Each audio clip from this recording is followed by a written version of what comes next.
Good afternoon, everyone, and welcome to Center for Healthy Sex monthly meditation webinar. Today's daily meditation is True Love, and today is Monday, February 13th, 2017, the day before Valentine's Day. So we're going to get started here by talking about this notion of truth and love by way of our daily quotation by Alan Cohn in this case. And he says, we're all a little weird, and life is a little weird. And when we find someone whose weirdness is compatible with ours, we join up with them and fall into mutually satisfying weirdness and call it love, true love. And I love the satirical nature of this statement because there's so much written about love. As you know, love has been written about from the beginning of time, and there's so many different types of love, and philosophers and poets and lovers have waxed poetic about the topic of love, for eons. And love is a feeling that we know when we feel it. But in this case, Cohen decided to spin it a little bit and talk about the weirdness, this mutually satisfying weirdness that we call true love.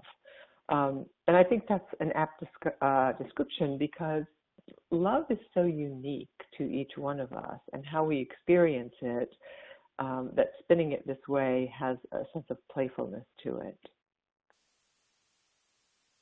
So that, of course, conjures the fantasy of true love. And true love gets implanted in our heads, at least in Western culture, from the time we're very, very small. Every storybook, every fable, myth, movie that we see leads us in the direction of this fantastical idea of true love. And of course, children, when they're small, say 4, 5, 6 years old, especially in that 4 and 5-year-old range, are in this floridly, let's just call it psychotic state for lack of a better word, because that's the age when we have imaginary friends and we talk to them and we play with them. And, as an adult, people would think there was something seriously wrong with you, and there likely could be if you had imaginary friends, and that's why I'm calling it, quote, psychotic, because children's imagination runs wild at that time. And with that come the storybooks that we get inculcated with that tell us that there's going to be this true love fantasy coming in on a white horse, whether knight or princess, and they're going to sweep us off our feet, and that will be the true love of our lives. And it will be a love unlike anything we've ever known. And when we think about children who grow up in chaotic households or are neglected, this notion of being rescued out of our situation and into some fantasy world of true love couldn't be more satisfying and delightful.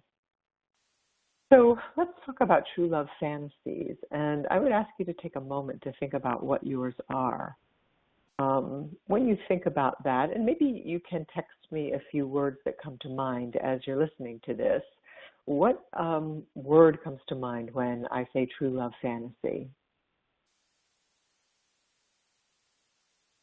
And just a reminder to those joining us, you can type in your questions in the chat window. If you're joining us by phone, feel free to text or email your questions to tom@centerforhealthysex.com. Okay, and this is probably a good time. Alex was just talking about true love fantasies.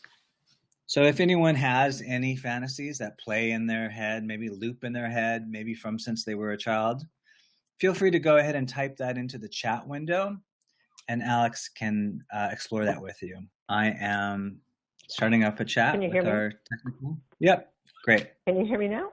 Okay. Yes. All right. So I apologize for that, everyone. Technology, right? So I was asking you what your true love fantasies are, and someone just said I was neglected in childhood and identify with the rescue fantasy at early age. And, that's such a popular and a common thing for people to tell me, is especially if they say that they have these love-addicted fantasies. Every single love addict has a rescue fantasy that somebody's going to come and get them, and typically it's a neglect or abuse, and this fantasy that someone will love me, someone will rescue me and take me out of this. Someone else said their fantasy is that there's someone out there for you, and I think that is not just a fantasy, but a truth. I always tell single people that no matter where the person is, that person who is your soulmate or that you're going to share your weirdness with is not here right now, but they are wherever they are and they're on their way. I don't really think that's a fantasy. I do believe each of us can find someone out there that's good enough to be our partner. Someone says a knight in shining armor was a typical fantasy as well, and that's about being rescued or swept off our feet or taken away and taken care of is what's in that fantasy. Someone writes an older partner who provides safety and financial security. I think all of us never, ever outgrow the desire to be taken care of, to be financially secure, to be emotionally taken care of. This is not something that goes away when we turn 18 and move out of our house. It stays forever, really. And that's one of the purposes of being in a long-term relationship, is to have that kind of secure functioning and to be cared for. So the person becomes the person of our dreams. Someone says my fantasy is more of the white knight rescuer than living happily ever after. So it's important to know what these fantasies are, to see if you dress a certain way or talk a certain way in an effort to seduce or evoke that particular type of person. So if, for example, you really have this, your true love fantasy is that of being rescued, you're likely to choose people who are inherently rescuers, or what in the world of Alcoholics Anonymous might be called Al-Anons. People that are so focused on caretaking to other people that they don't take care of themselves very well. So these are very thin slices that we have to be mindful about, because there's nothing wrong at all about wanting someone to take care of us.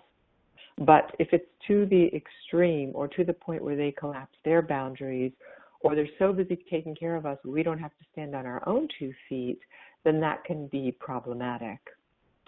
Someone else writes, I will always feel emotionally excited and in love. And I'm curious about what you mean by that, unless what you're saying is that your true love fantasy is that, I think that's what you mean. Your true love fantasy is such that you'll always be excited about that person and always be in love. And I believe that, in long-term relationships, we can have moments of that, moments of where we are, sort of reignited in our love relationships, where we feel excited about that person and in love with that person. So I don't think that's a fantasy either, but I do think it's unrealistic to think that 24/7 for 15, 20 years you're going to be highly excited and highly in love with that person, because, we're all human beings and those feelings do wax and wane. So if you were to try on some of the characteristics of your true love fantasies for size, what does that really feel like? How does that fit in real life? Are we talking about you being in reality and holding that as an aspiration? Or are you living in some fantasy that doesn't allow you to really be grounded and see the person in front of you that you're dating?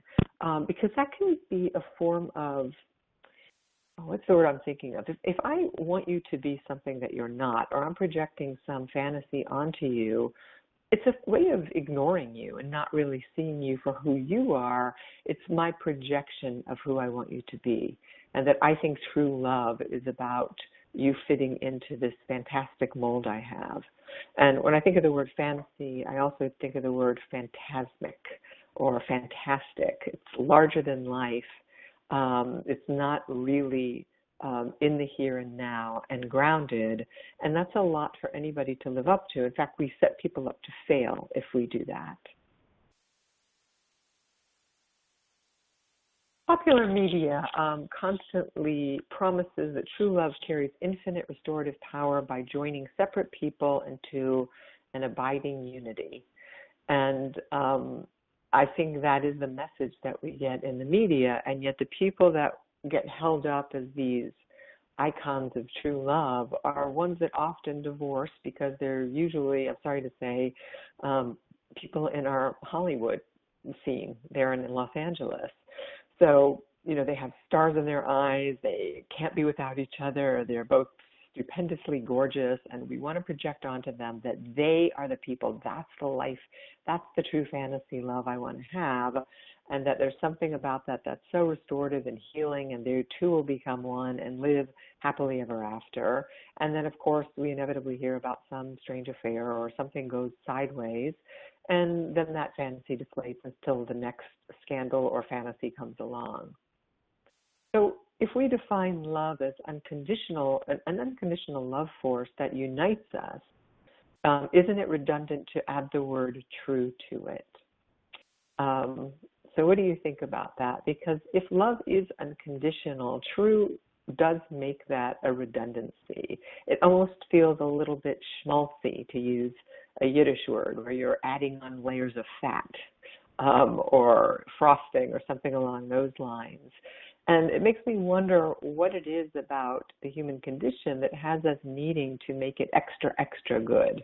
Why can't love just be love? Why does it have to be true love? And how could love not be true? It's really such a powerful uniting principle. So the term true love reveals that there's a lot of false love out there. So I'm curious about how some of you make the distinction between love just being love itself. I mean, love is our own true nature. It's the essence of who we are. And as I said earlier, there are many iterations of love. So is there any sense that any of you have about true love versus false love?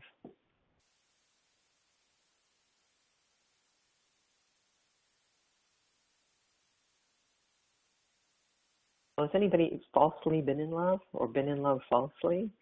Has anybody gotten involved with somebody because they so deeply wanted to be in love, and then they got in love with them and they thought, not really. Or I knew it going in, but I sort of sold myself a bill of goods because I so desperately wanted to be in some kind of fantasy love. I think we do this a lot, and we certainly do it in our youth. Richard says, it's confusing signals from childhood caregivers caused me to attach to abusive, chaotic love as my norm, of course. Thus the fantasy that there was this mystical thing called true love out there somewhere. And that is such a painful statement, and thank you for being so vulnerable for writing it, because I think that's what happens to children that are neglected and abused, that any sign of kindness or any sign of hope or any glimmer of something that's going to be different, where we will be touched and held and wanted and desired, gets mistaken for this fantasy true love. And yet it can end us up in really bad places sometimes, because the truth is we don't know what true love is if we're raised in that way. So, this is why I think it's incredibly important to learn to trust oneself.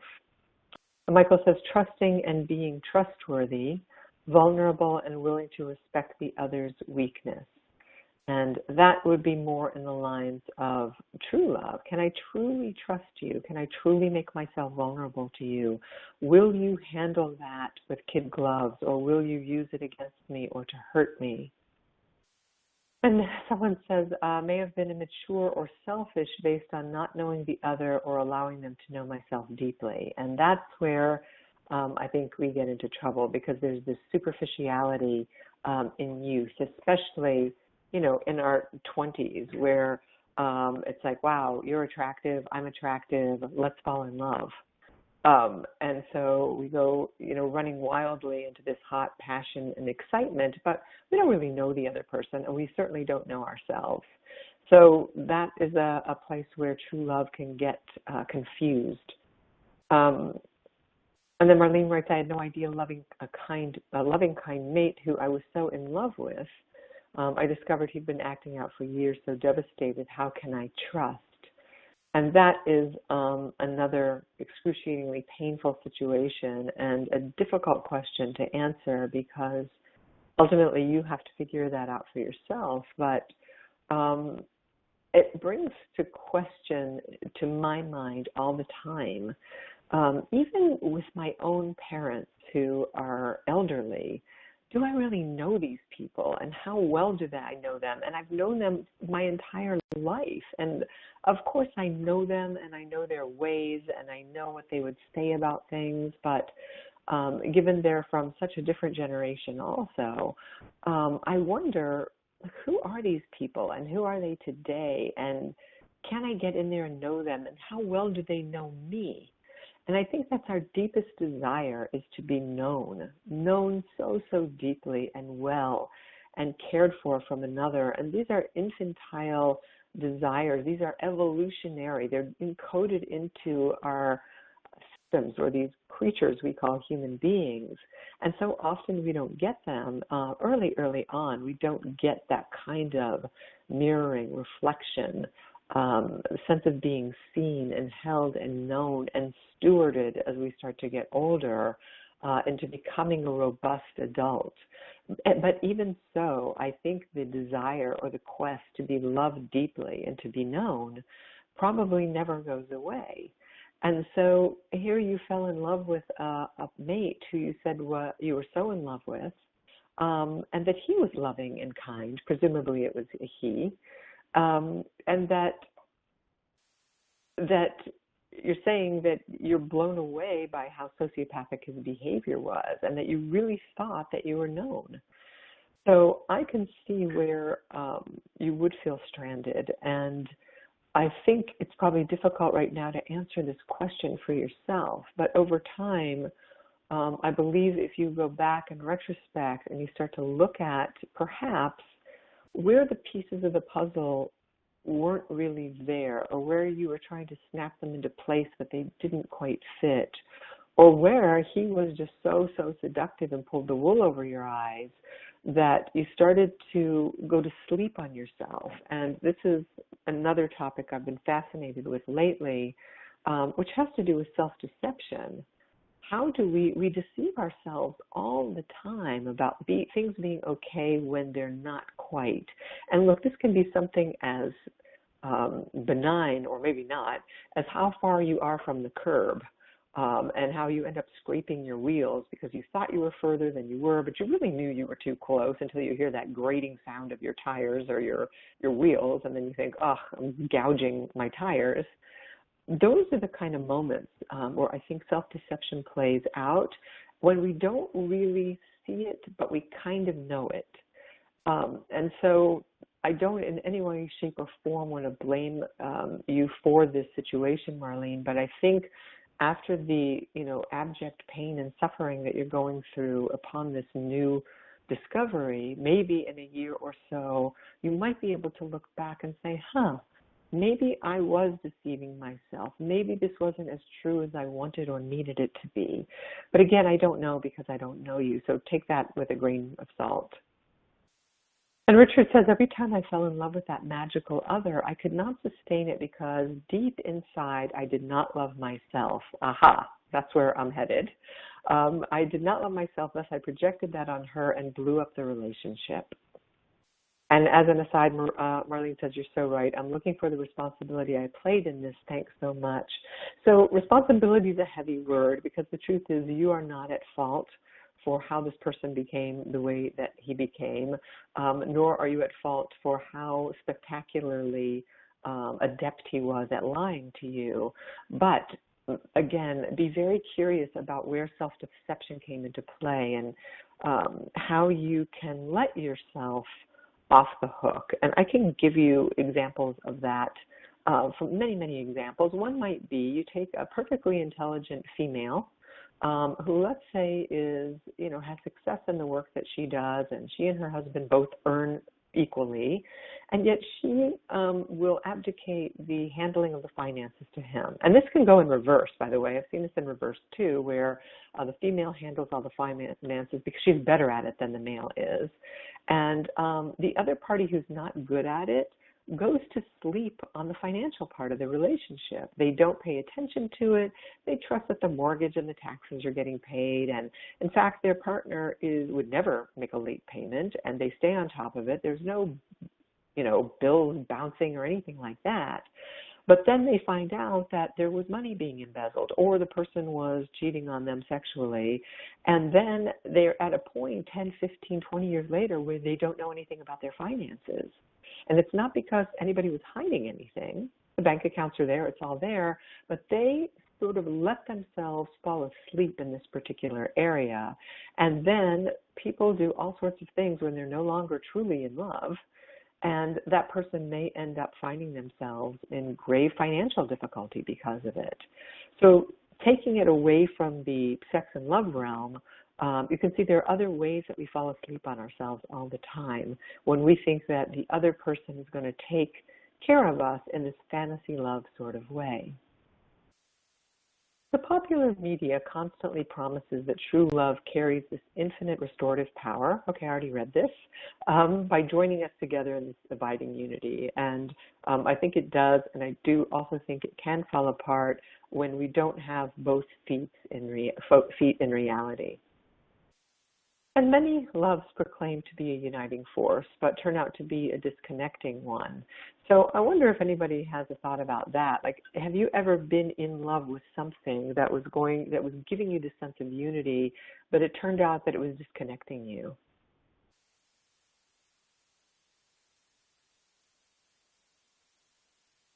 Well, I think artistic endeavors can be that way, where you feel so whole because you're painting or writing or playing the piano, but what happens is it becomes terribly isolating because you're only doing that and nothing else. So the true love of that ends up not uniting you, but disconnecting you from those around you. And it's not the fault of the piano or the art or the writing. It's our nature. It can be our nature, especially if we're more on the avoidant side, to start to lose ourselves to this thing that we think is giving us so much. But it's not really a two-way street. And in fact, it's a fact of human nature that due to our own past trauma and hurt, as some people have revealed, people aren't always as present themselves. So I might be looking for somebody who's incredibly present, who's going to save me, who's going to love me and see me. But if I'm a child of trauma, I can't really meet somebody in those realms either. That becomes a one-way street where I'm taking and I really cannot give. So what is the motive of a person who played along so long to me sleeping?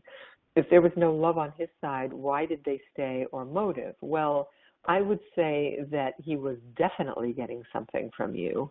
And I wouldn't say that there was no love on his side, but he was the beneficiary of everything that you were giving in return. That's why he would play along so long. And I bet you he would say that he does love you or did love you. He's just terribly hobbled in his capacity to do so in a way that's intimate and real.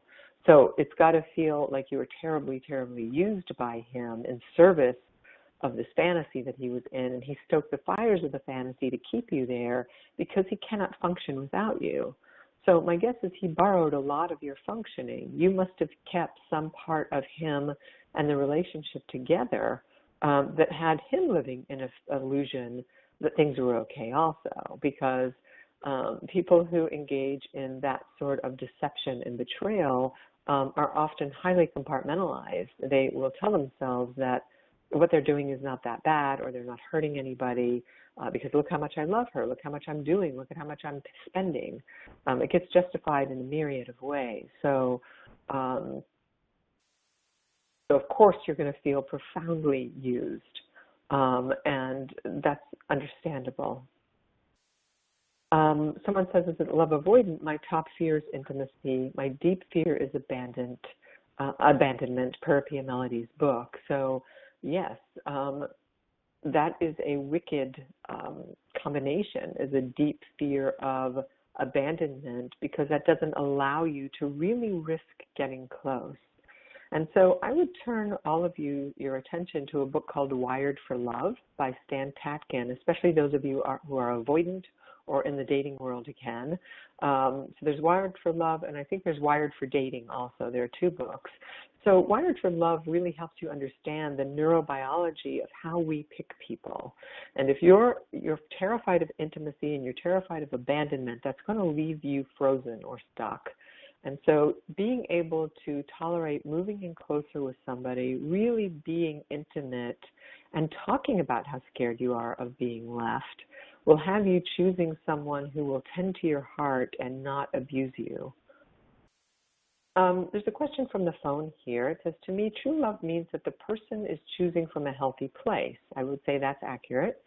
As a recovering love addict, I falsely loved my wife because I just wanted to be loved and rescued. And of course, that's true.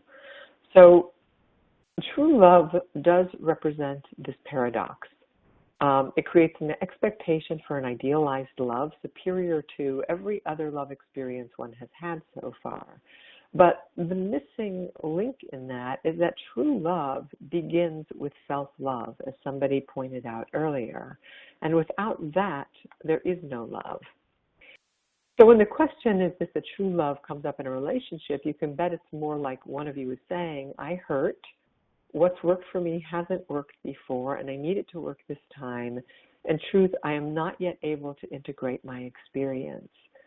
So that is a more honest, intimate thing to be able to say to somebody. And so to the person who was talking about this avoidance, Richard, starting from the get-go to be able to let someone know that, you know what, this is really scary to me. I haven't done this well before. I don't know how to do this. I'm actually looking for a partner who's willing to get into the trenches with me and not leave. Somebody who's willing to really work this through. And I wouldn't say this on the first date, by the way. I think you have to date people first, and dating's a whole other conversation, along the lines of what your criteria are. And if you have enough in common, if you really like the person, if you're sexually attracted, if you think they're funny, bright, the things that are your criteria, at some point, before you start to get deeply sexual, you want to have this conversation about, hey, for me, this is like embarking on a journey. I'm going to go climb Mount Kilimanjaro. That's what intimacy feels like for me. And I want to know if you're a formidable partner. If you're going to hang in there with me when I twist my ankle or I'm whining because I can't breathe and it's too hard, because I'm willing to do that for you. I'm willing to pick you up when you stumble. Will you pick me up when I stumble? Do you want to go on this journey together with me? That's really the question. It is not a happily ever after story. That's the fantasy. There are moments of happily ever after, moments of joy, moments of soulmate-ness, but mostly it is a journey of self-discovery. And are we going to do that with another partner who's willing to be on that path? From the phone, someone says, I think a uniting force with my wife, I think a uniting force was with my wife and children. That resulted in us focusing energy on the kids and not ourselves. Our love towards each other died. Yes, and I think that's a place where people hide out, quite frankly. I think people will triangulate their children into their marriage because their love is so deep for their children, but the difficulty that enters into intimacy, the difficult conversations we have to have when we are not feeling like the person is that attracted to us anymore, or we're angry at them, or we're challenged ourselves sexually, is so difficult to have that we would rather focus on our children or our pets. And that is where a lot of people untether from each other in relationships, and it's very, very sad because it's unnecessary. But if you start to feel like your energy is all on your kids or your dogs, then that should be a red flag for you, that you are avoiding your relationship, and you need to challenge your partner on that too and say, you know what, we're in the weeds right now, and if this continues, I'm worried about the health of our relationship. I don't think this is going well.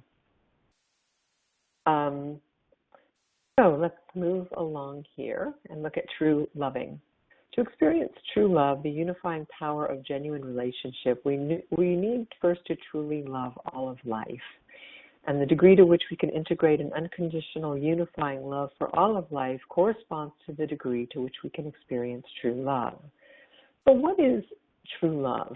I believe true love is self-love, that it's a love that has no object. There's no other. There's no object of desire, as the saying goes. But the love that I have for myself has to do with self-compassion, how I treat myself, how I tend to my health, meaning what I eat on any given day, whether I'm exercising, whether I'm paying attention to my needs, whether it's a toothache or my feet hurting or my hands hurting or a knee, that I'm getting medical attention, that I'm getting biomechanic attention, that I'm getting the kind of health care that I need to take care of this body that comports me. There's that saying that our body is our temple, and you are what you eat. And all of these things are for good reason, because how we tend to the container is so important to how we feel emotionally and mentally. Because you're not going to feel mentally good if you are diabetic or overweight or eating chocolate cake every day and it's making your head hurt and your blood sugar bad. I mean, that's self-abuse, truthfully. So it begins with how we treat ourselves. We cannot expect to get into a relationship with someone and have them tending to all of our aches and pains and hurts because we're not babies. We have to show up as functional adults. And when we love ourselves, we radiate that to the world. And then we find love in all of life, and it becomes impersonal. We love the trees and the birds and the sound of the water and the rain. We love the people that we see on the street because we're just in contact with their basic common humanity. And it's not a personal love because you might not like their looks or their politics or the way they're crossing the street, but it's a love for the essence of who they are. This is deep compassion, I think, as well. And so when we can be loving and compassionate towards ourselves, we will project that out into the world. If I'm self-critical with myself and I call myself an idiot when I drop things, or I think I'm so stupid because I didn't get something done in time, or I'm fat, or I'm ugly, or the litany goes on, then I'm going to treat other people that way. And so if nothing else,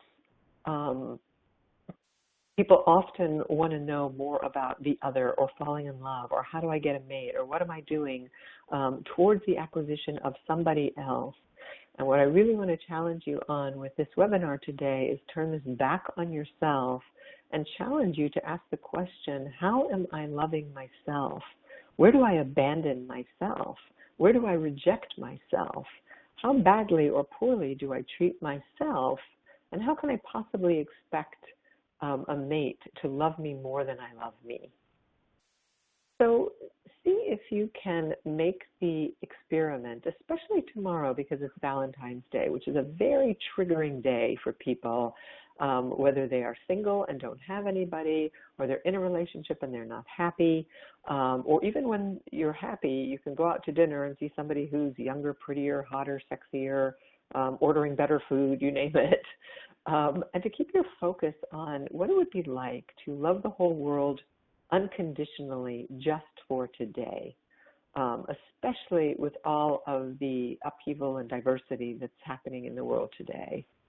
And see each moment of your life as leading up to this point right now, that there was a fantasy about how it was going to be. But if you can take stock of how it actually became and how it is, that you are the sum total of all of your lived experience, and that you are actually perfect, whole, and complete right here and right now.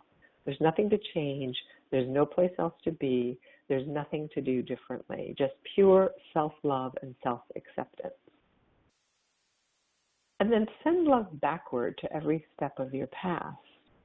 What if you were to just take a moment and think about those people in your past, some of whom maybe you love deeply, that you're no longer in relationship with, that you shared laughs with and great joy, and fun times traveling or with friends, or goofy experiences. And even though the relationship may have ended badly or wasn't right, it was right for you at some point in time. So can you be in gratitude? Can you send love back to your past? Even back as far to people who maybe have hurt you terribly, and recognize that they too were victimized by somebody along the way. And even take it further back and love your ancestors that walked before you. And then send love forward to every part of your future.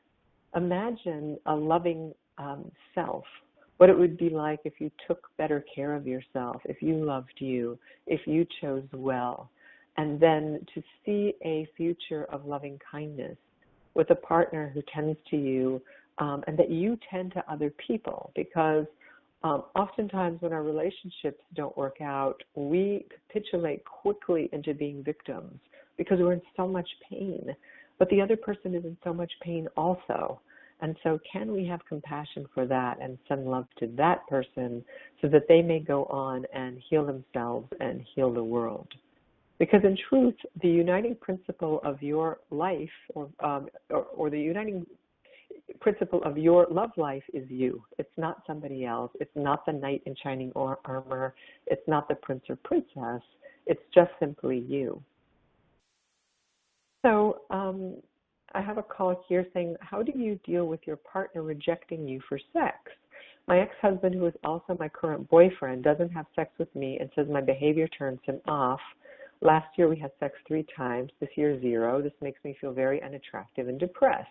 Well, if he's your ex-husband, I would wonder why he's your current boyfriend. Why would you be dating someone who says you're a turn-off and doesn't want to have sex with you? To me, that sounds like you are putting yourself in a rather masochistic setup where you put yourself in a position where you are rejected, abused emotionally, not taken care of at all, but that tells me you're not taking care of yourself. Now, there may be more to this story, so please forgive me if this sounds a little harsh, but I think somebody who so you're saying we've been together for 9 years on and off. Well, that seems like a very long on and off time to me. It makes me wonder why you don't move on, why you wouldn't want somebody who wanted you completely and wholly, who found you beautiful and sexy and attractive. Why would you put up with scraps like that? Why would you keep hurting yourself like that? So I think the true love is, the question to true love here is that you're not really loving yourself. And this begs the question that someone wrote earlier, I think it was Richer, about being afraid of intimacy. This is a perfect relationship for someone who's really afraid of intimacy because it's a setup to never love deeply or never be loved. And both parties, I would venture to say, are being stingy about their love. They're withholding. So you sort of have this gap in between the two of you that you're never going to meet, because neither one of you can really bridge that gap. So I would challenge you to reconsider the on part of this relationship and go with the off part of the relationship. Maybe it's time to say, I'm calling this quits. I don't have one more minute of my life to miss. 9 years is a very long time. And for today, I'm going to stop chasing him because that's a form of self-abuse.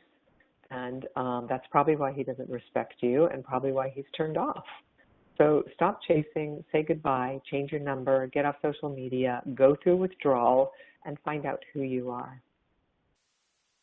All right, so any other thoughts about true love? Any thoughts about what one thing you might do for yourself today that would be an example of how you can take care of yourself? So if you're on the East Coast, it's almost 4 o'clock. You still have time to work out, and you still have time to eat a healthy meal. You have time to go to sleep on time so you're not exhausted tomorrow, because sleep is an essential part of true love and self-care. You have time to think about what calls you might need to make tomorrow in order to get on the right plan you need to get on, like if it's for a doctor or having your hair cut or your teeth cleaned, so you can move towards this proposition of intimacy and self-love with yourself, or maybe it's time to get back into therapy. And if you're on the West Coast, you have all day to figure these things out. So you really have time to actually make those calls and get into action, perhaps. But does anybody have any thought about what one thing you might do today as a result of this conversation? And if anyone wants to weigh in, you can always press *6.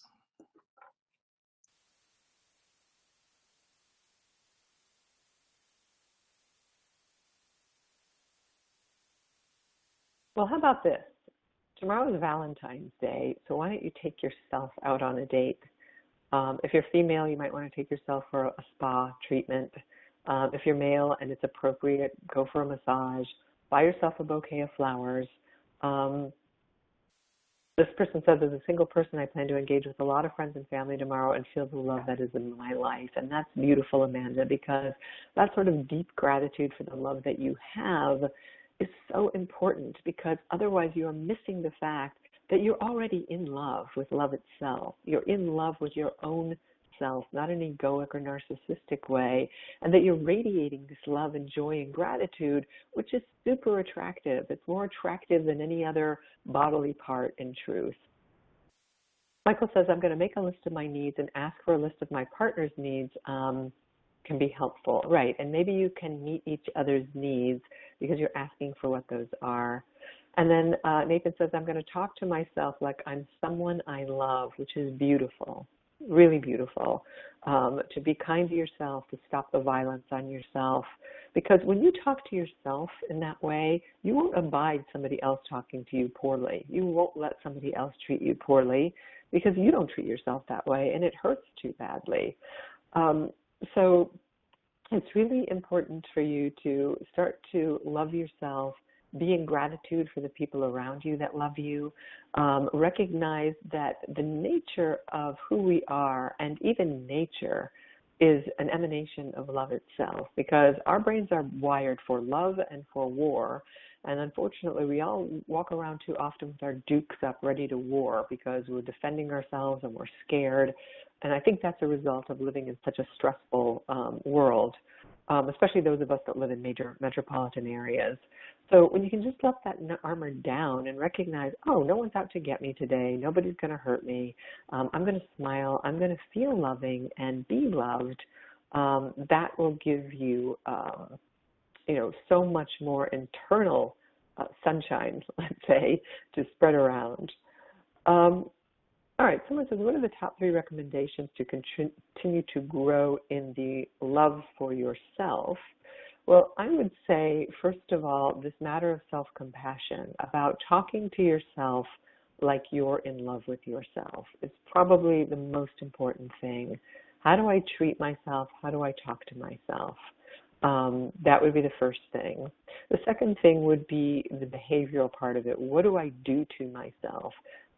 Do I wait too long to eat during the day? Do I eat the wrong things? Do I binge on sugar? Do I not exercise?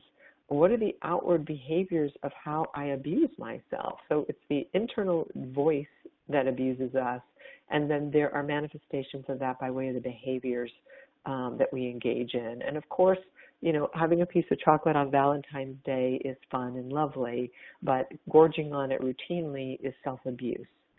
So that would be the main things, because I believe that when you talk to yourself in kindness and you treat yourself kindly, then you start to attract kindness and love around you.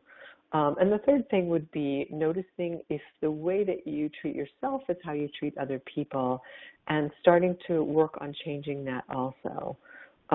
Because usually we'll see how we treat other people faster than we treat ourselves. There's another question here. She says, my husband and I are in recovery and watching this together. I have a headache and he just rubbed my neck as we watched this, and that was such a loving gesture and great for me to allow it without feeling like I have to give him the same at this moment. We are trying loving touch for short periods of time when we don't expect it, and that's really beautiful and sweet. And I'm glad you brought this up, Karen, because this notion of reciprocity is a bad notion in love. If I say I love you to you, it doesn't mean you have to say it back. Oftentimes that anxiety about saying it back is a defense against taking in the words and the feeling. So if when your husband, or let's just talk about Karen, she's here, if when Karen's husband puts his hand on the back of her neck and rubs it, she gets tight or anxious and feels like, oh no, I have to do this for him. She's not relaxing. She's not letting him in. She's not experiencing pleasure in her own body and making herself vulnerable, because receiving touch is very, very vulnerable. Giving is always the controlling position, especially in sex, and receiving is a much more surrendered position. So just trying this touch at unexpected times starts to have the body responding and recognizing that, oh, this is a safe person. I can take this in. I can feel lovable in this moment, and later I can be loving. So as Tom has just typed to you, you can feel free to call our consultation line at any time, 310-843-9902 if you have any questions. Also, you can go to our website, centerforhealthysex.com, where we have a whole host of resources for you, books, webinars. We have a YouTube channel where you can watch some of these webinars that you may have missed, and also many, many people who know a lot about sex and sexuality have audio tapes or videotapes, rather, on those webinars as well.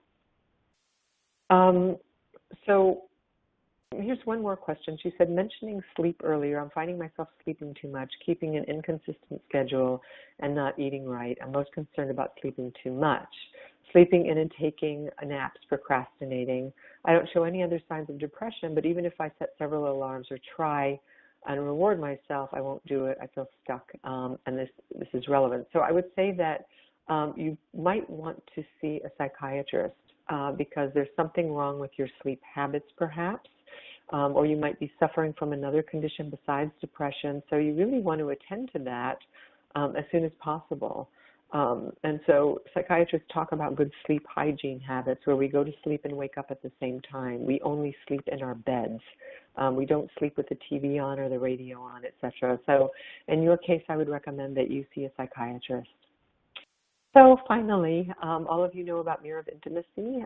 It's on Amazon. You can buy the paperback now by going to Amazon.com and typing in Mirror of Intimacy. And if you want to leave any kind of review for the book, we're always happy to have that.